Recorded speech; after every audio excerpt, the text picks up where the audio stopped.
So I was brought these beautiful gingerbread and sugar cookies, homemade, decorated. Aren't they fabulous?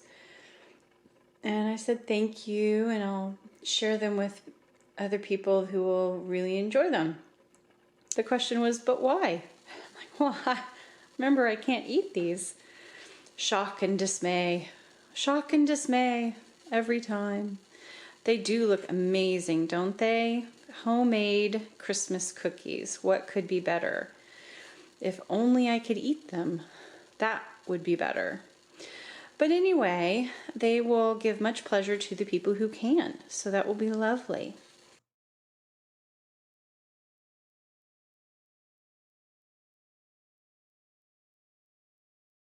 It's Christmas Eve, and I'm being kept up again with swelling in my toes.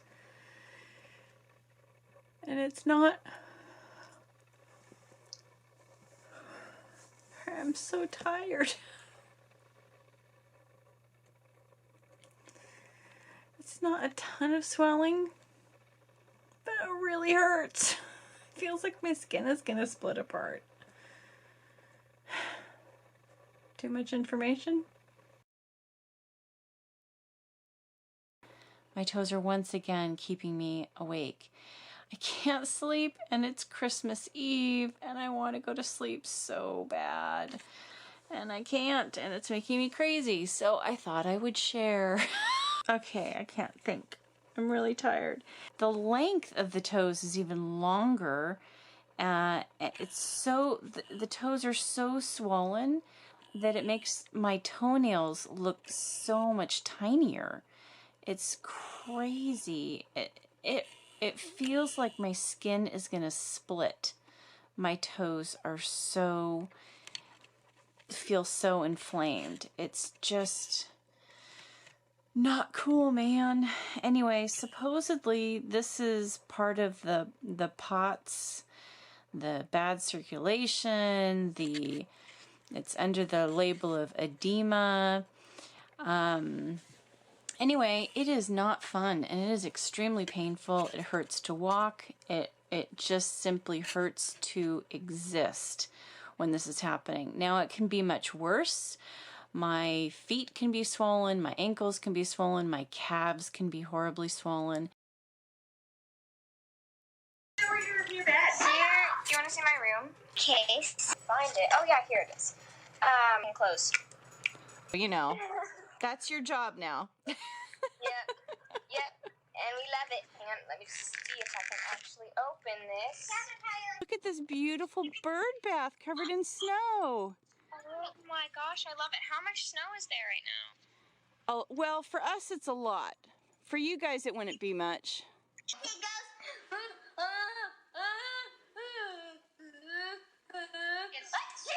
Aww. Okay. Merry Christmas. Trying to see what the update was over there. Here we've got about pretty close to 4 inches, and it's still snowing. Look at all the presents that Grandpa brought. Oh, what a lucky puppy dog. What a lucky puppy dog.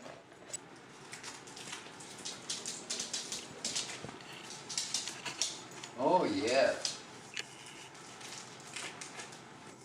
These are supposed to be so you can get them open, you know.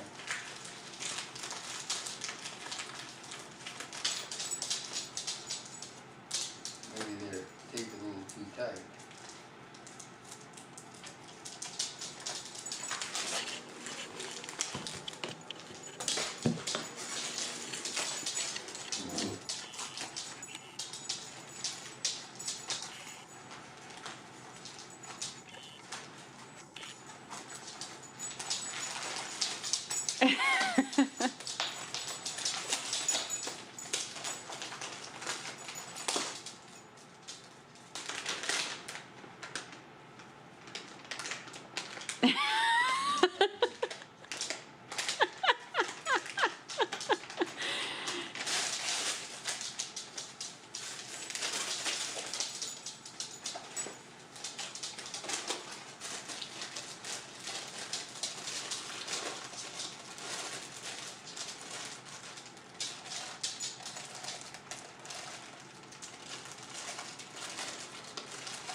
Well, I think the next pieces you get are gonna be from Mom. What was I getting ready to say? I forget. Dad making his famous Christmas waffles.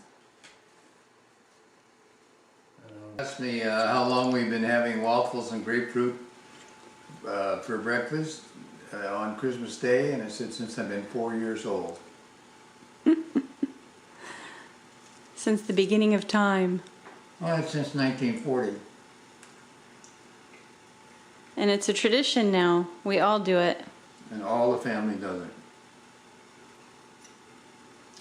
In California, in Hawaii, Washington, D.C., and here.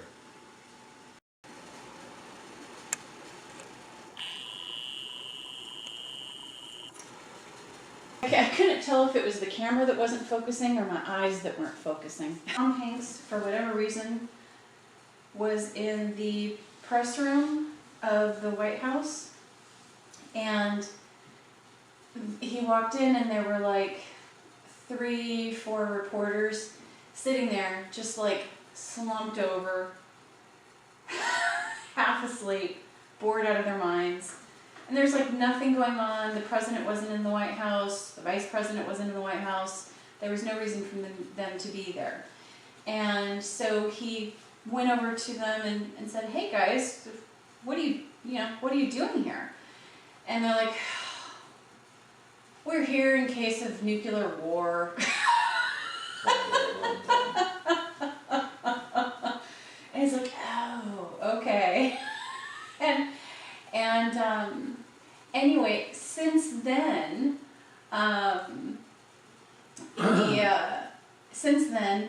he's been sending to the White House reporters. He's been sending them every Christmas.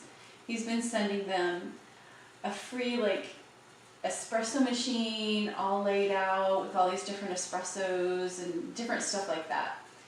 And so every year he'll send them that type of a gift so that they keep their caffeine up for reporting the news to the American people. And he sends a little card. He sends a little card about, how important it is to continue freedom of press and thank you for the job that you're doing and here's some coffee to keep you going, kind of thing.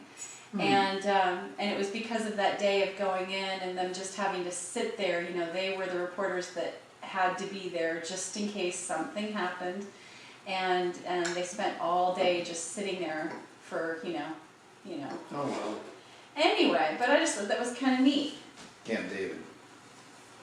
Then they have a permanent staff that's there and rotates about every 2 to 3 years. And super heavy security. The president's family Absolutely. is checked out. Like, how are they checked out? Totally checked out for everything. What do you mean? Security. Background check Everything. or patted down for Everything. guns? Both. No way. Really? Wow. They come through the gate. Nobody goes through that gate without being checked out.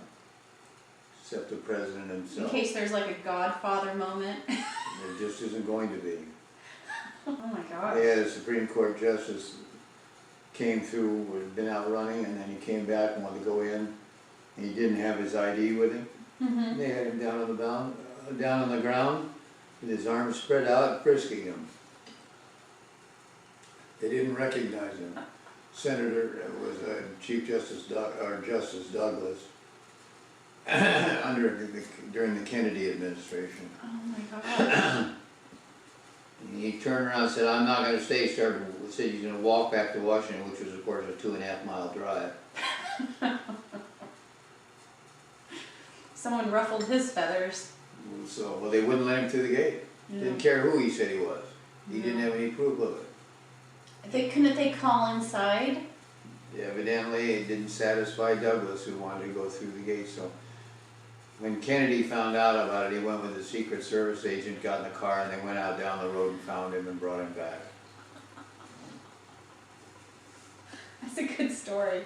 I suspect he was never invited again. I suspected he never wanted to go back. Completely flummoxed as to why Trump finds it so necessary to spend so much money getting everyone to go to Mar-a-Lago when you have Camp David standing there waiting to use with all its amenities.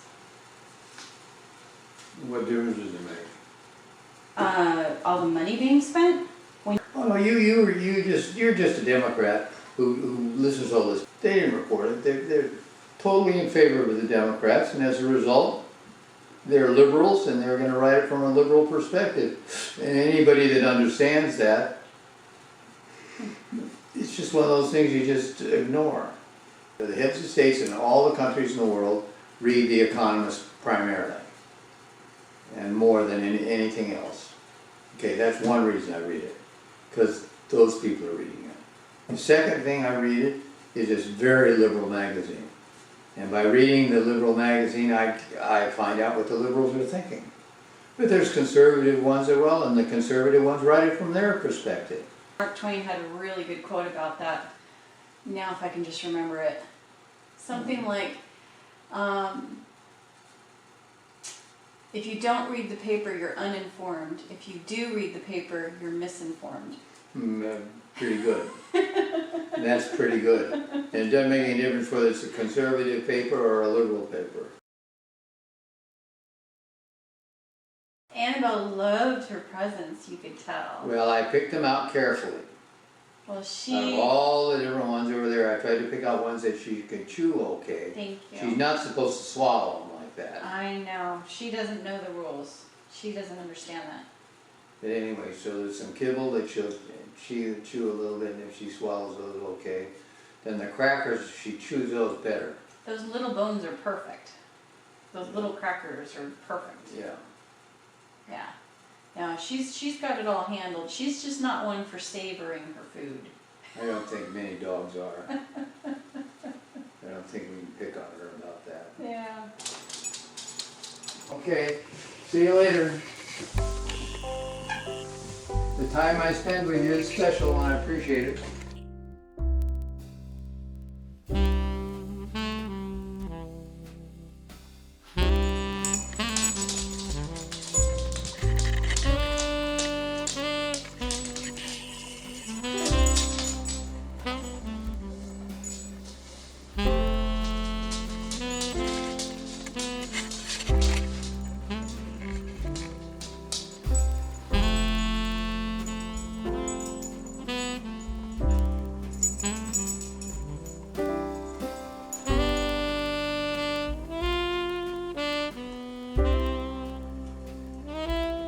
Is that where the saying, you can't have your cake and eat it too, comes from?